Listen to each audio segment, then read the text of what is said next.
Capital Market Talent Program to ease a shortage of skilled talent.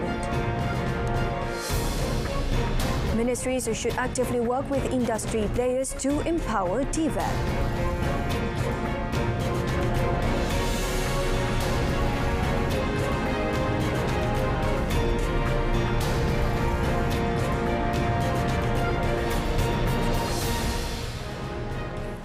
Hello, good evening and salam Malaysia Madani. You're watching Malaysia Tonight with me, Shuhaida Arifin.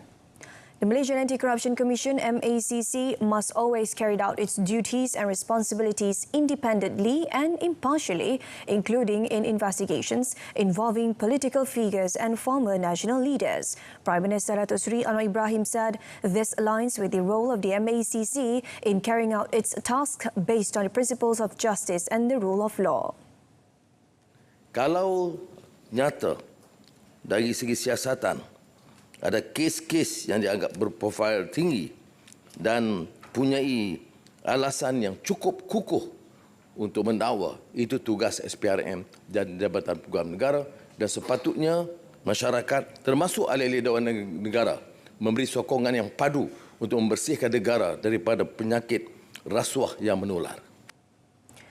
He said this at the Dewan Negara sitting today. Datuk Seri Anwar said this in a reply to Senator A. Kesavadas, who wanted to know the extent to which the MACC is committed to investigating all acts of corruption and abuse of power involving former prime ministers. The strategies to boost the Malaysian capital market announced today will likely help to shore up the ringgit, according to the Prime Minister Datuk Seri Anwar Ibrahim. Datuk Seri Anwar, who's also the Finance Minister, said the country's economic fundamentals are still strong. No, it is interrelated. Hopefully we can.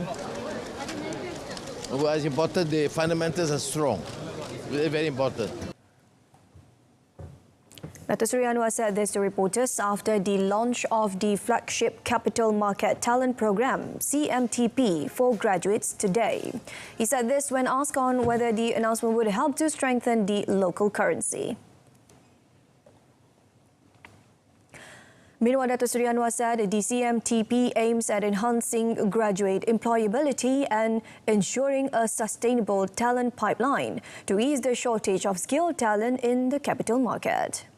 To widen the affordable investment choices for the public and deepen investors' interest in the domestic capital market, Datuk Seri Anwar also announced the reduction of stamp duty rate for shares traded on Bursa Malaysia securities. The rate is reduced from the current 0.15% to 0.10% of contract value, subject to a maximum cap of RM1,000 per contract from next month. The Ministry of Finance and the Securities Commission Malaysia (SC), he said, are also looking at widening the definition of sophisticated investors, including angel investors. SC and Bursa Malaysia will implement reforms this year to make it easier and faster to list on Bursa Saham and Bursa Malaysia by expediting the IPO process and reducing time to market to ensure Malaysia's competitiveness and attractiveness.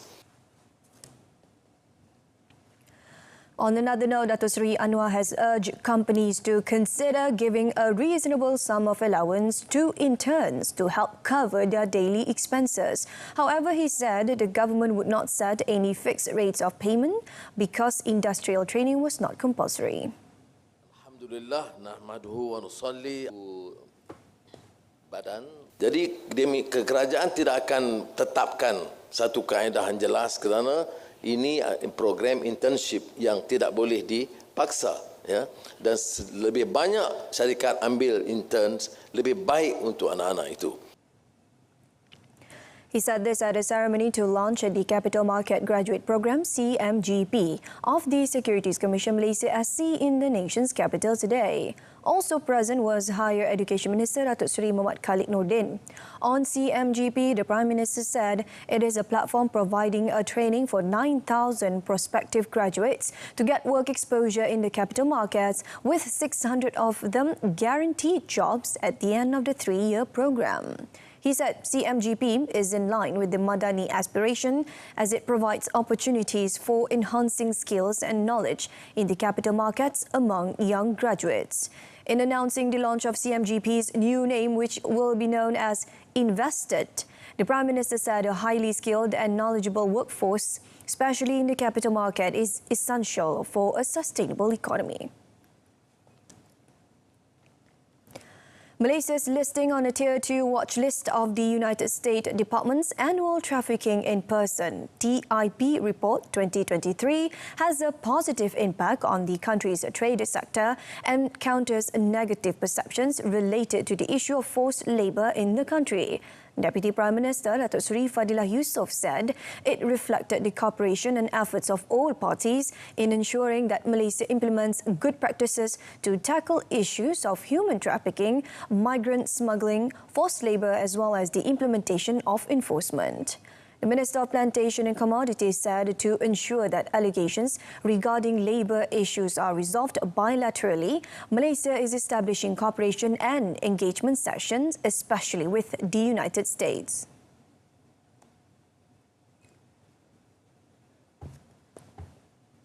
This is where we need to educate also the international bodies to understand apa proses and prosedur dalam negara kita. Bila mereka memahami, then there will be exchange of documentation and so on. And they shouldn't rank or rate the country. They should, whatever action must be taken against the respective companies, not the whole nation, not the whole sector.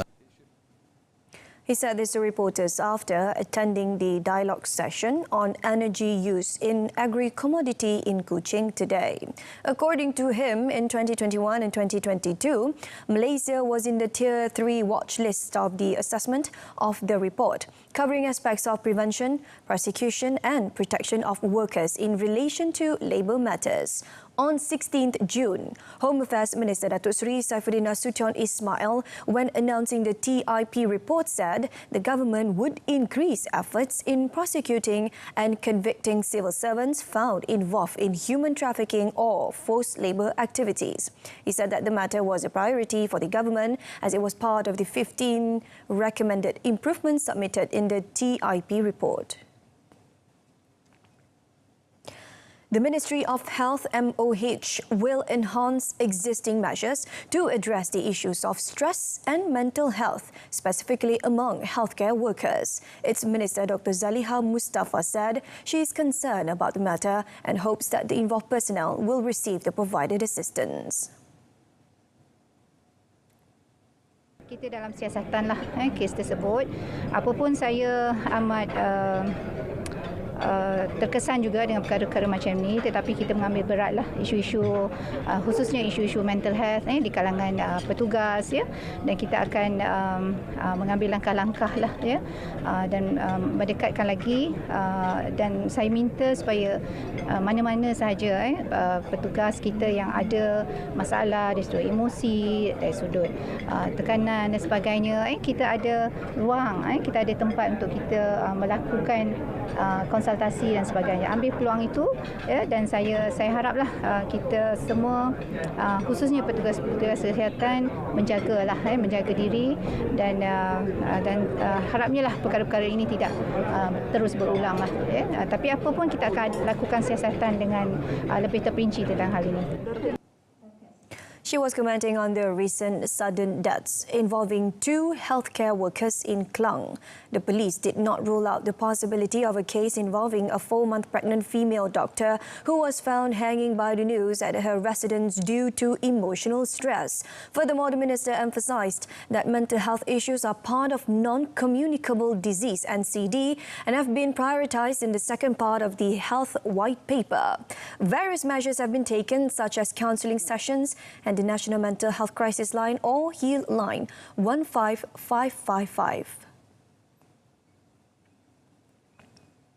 Telegram is prepared to build a closer cooperation with the Malaysian Communications and Multimedia Commission (MCMC) and the Royal Malaysia Police (PDRM) to fight cyber crimes taking place via the application.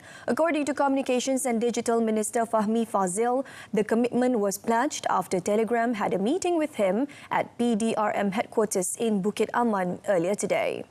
Also present in the meeting were MCMC Chairman Tan Sri Salim Fateh Din, Inspector General of Police Tan Sri Akrisani Abdullah Sani, Bukit Aman CID Director Datuk Sri Ayub Khan Maidin Piche and several top PDRM officers. In a meeting over an hour, the Minister had stressed that there are too many criminal cases such as fake investments, pedophilia, pornography and other online crimes taking place in Telegram. Later, through a statement released, Fahmi said his ministry has also firmly stated that Telegram and any messaging applications or social media should adhere and comply with Malaysian laws. Meanwhile, Fahmi noted that since January 2020 to May 2023, the total losses suffered by Malaysians as a result of various scams via Telegram have exceeded 45 million ringgit.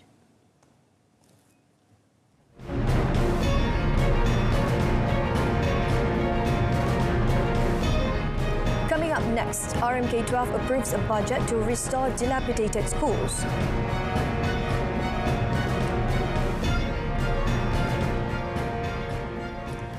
The Human Resources Ministry has recommended that all ministries running the Technical and Vocational Education and Training TVET program work more actively with industry players to empower the program.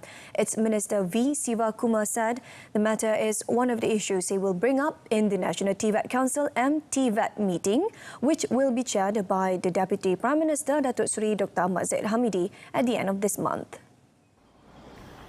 Elaborating further on the matter, Siva Kumar, who previously participated in the local industry dialogue with industry players and TVET training providers for the East Coast, said the issue of low wages would also be brought up in the meeting, even though Datuk Seri Ahmad Zahid had already mentioned it several times. So bila perkara ini dapat diselesaikan oleh pihak industri, pihak industri mengiktiraf sijil ataupun diploma yang dimiliki oleh graduan daripada TVET ini, dan mereka diberi gaji yang setimpal, maka ini secara automatik akan mempertingkatkan permintaan untuk program-program ini. He said this at a press conference after attending the East Coast Zone Customer Day at the Kuala Terengganu Industrial Training Institute ILP. The Minister, in sharing the Future of Job Report 2023 by the World Economic Forum, which reported that 69 million new jobs will be created in the next 5 years, said that most of these jobs will be pioneered by the TVET field. A total of 1 billion ringgit has been approved under the 12th Malaysia Plan or RMK12 for 147 projects involving the restoration of dilapidated schools, particularly in Sarawak.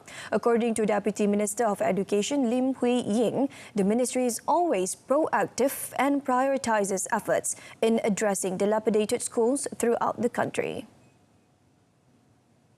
Berhubung permohonan projek menaik taraf atau pembinaan gantian bangunan daif yang belum mendapat kelulusan, KPM akan mengemukakan permohonan secara berfasa kepada pihak agensi pusat untuk dipertimbangkan dalam rancangan Malaysia 5 tahun, walau bagaimanapun kelulusan dan pelaksanaan projek ini adalah tertakluk kepada keutamaan dan kedudukan kewangan semasa kerajaan.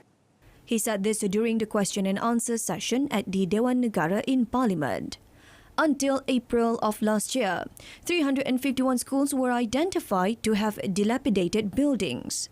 Out of that number, 33 schools have been approved for upgrading projects and the construction of replacement buildings under the 12th Malaysia Plan in 2021 until the 3-year rolling plan in 2023.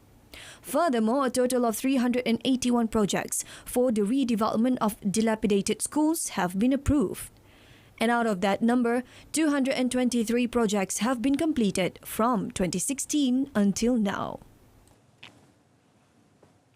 Sultan of Selangor Sultan Sharafuddin Idris Shah has reminded candidates and their supporters in the coming state election not to play up issues touching on religion, race and other sensitive matters which can destroy harmony and unity among the people. His Royal Highness said all campaigns should be conducted in an ethical and responsible manner in accordance with the election regulations and other related laws. Sultan Sharafuddin said this at a ceremony on the dissolution of the Selangor State Assembly at Balai Dewan Diraja of Istana Alam Shah earlier today. His Majesty also graciously consented to sign the proclamation for the dissolution of the Selangor State Legislative Assembly DUN.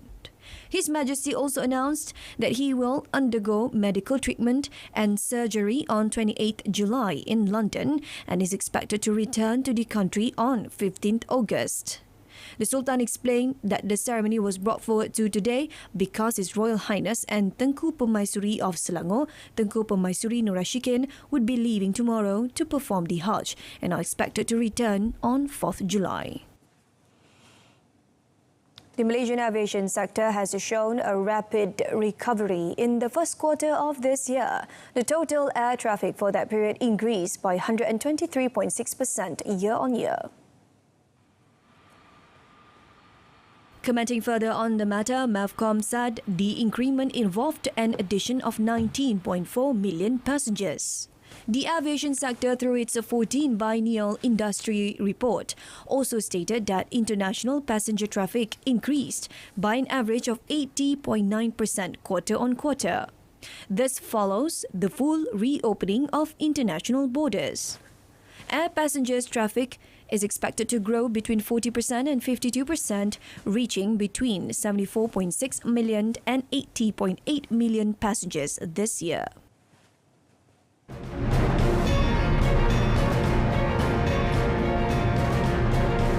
Xi hails the progress as he meets Blinken during their China trip. That and more coming up in our foreign segment.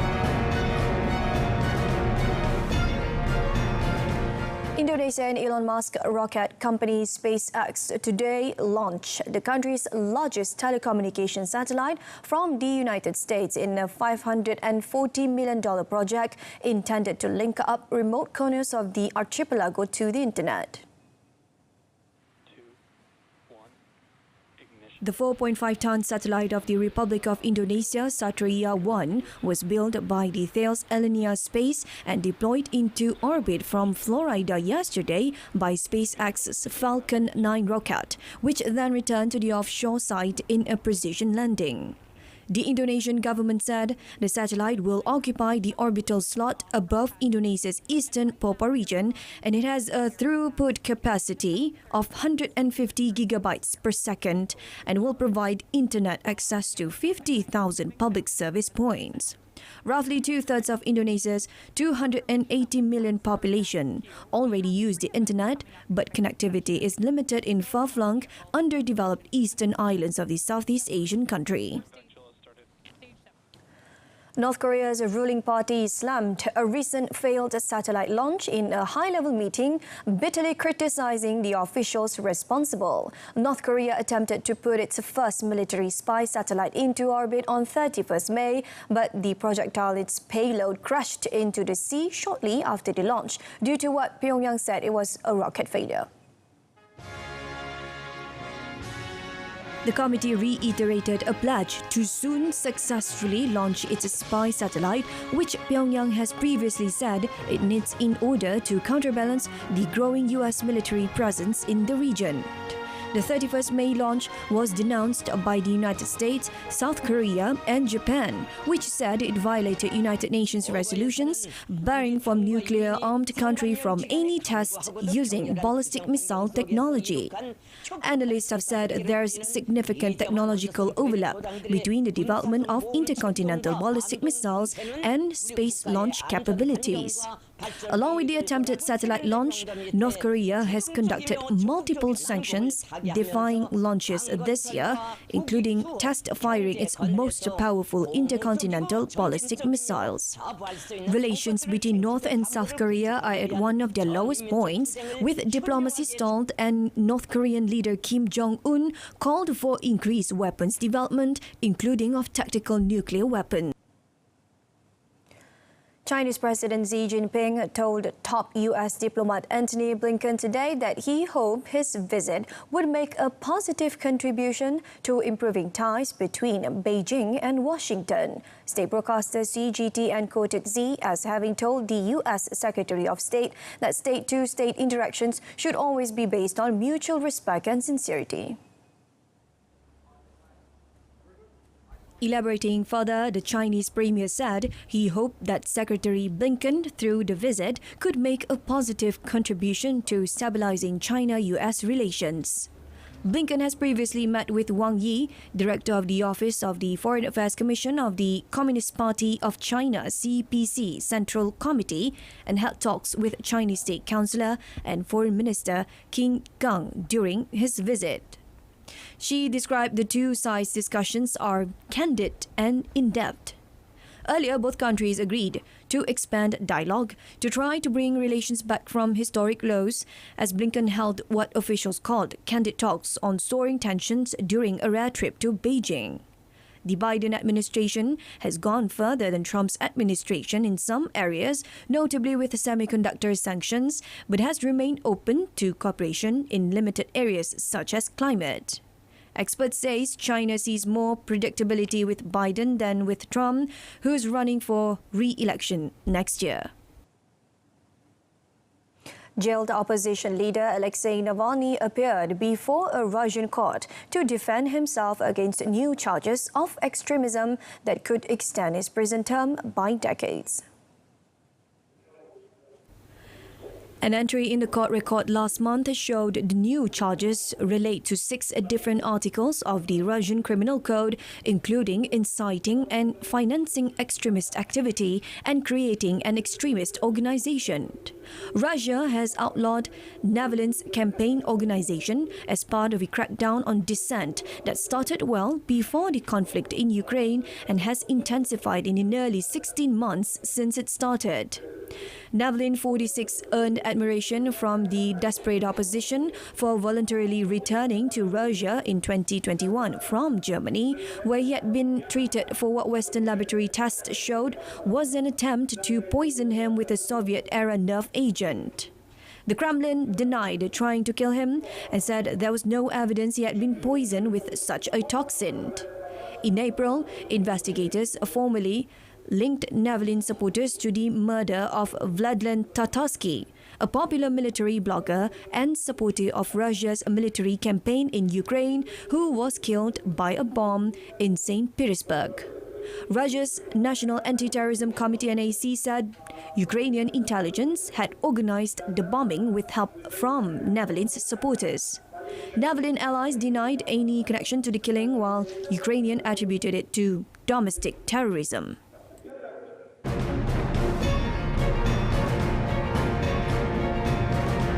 Coming up in sports, the Road to Goal RTG program gets additional allocation. There are more coming up in sports.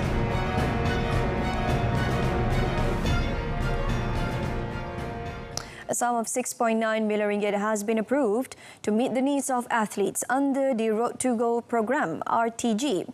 Youth and Sports Minister Hanaya, who is also the joint chairman of the RTG committee, said the allocation was approved today at the second RTG committee meeting.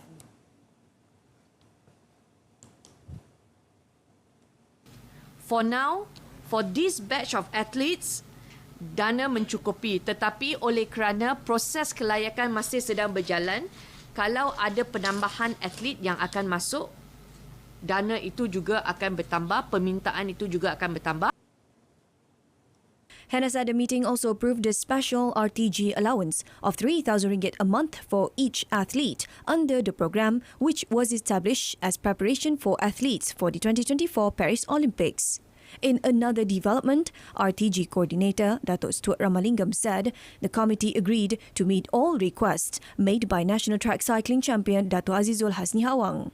Dato' Muhammad Azizul was previously reported to have expressed his disappointment with the National Sports Council (MSN), which failed to provide a complete support system here in preparation for the 2024 Olympic Games in Paris.